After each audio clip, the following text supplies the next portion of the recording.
इयत्ता दुसरीसाठी गोष्टीतील बेरीज.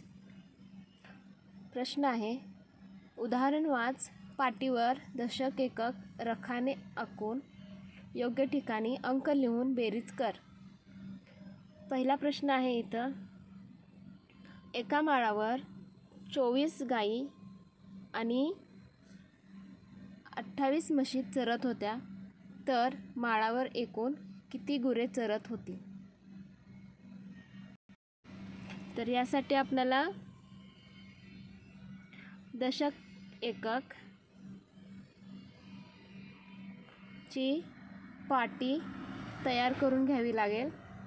आपला प्रश्न काय आहे, तर एका माळावर 24 गायी आणि 28 म्हशी चरत होत्या, म्हणून लिहिताना 24 लिहा अधिक 28 लिहा आणि त्यांचं येणारं आपल्याला उत्तर लिहायचं आहे. 4 आणि 8 12, 12शी 2, हातच्या आला 1, 2 आणि 2 4 आणि 1 5. तर उत्तर येईल 52. किती येईल? 52. एका माळावर 24 गायी आणि 28 म्हशी चरत होत्या, तर माळावर एकूण 52 गुरे चरत होती.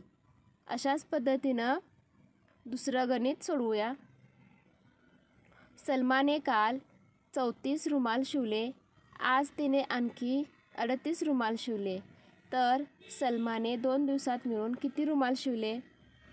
तर या ठिकाणी पुन्हा आपणाला दशक एकक असे रखाने आखून 34 आणि 38ची बेरीज करून येणारं उत्तर लिहायचे. तिसरा प्रश्न, वसीमकडे 25 गोट्या होत्या.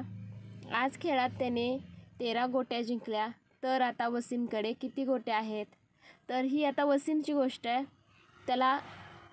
त्याच्याजवळ अगोदरच 25 गोट्या होत्या, त्यापैकी त्यानं अजून 13ही गोट्या अजून जास्त जिंकलेल्या आहेत. मग दोन्हींची बेरीज जी येईल ती तुम्ही तिथं मांडायची आहे आणि अशा पद्धतीनं उदाहरणं वाचा आणि सोडवा.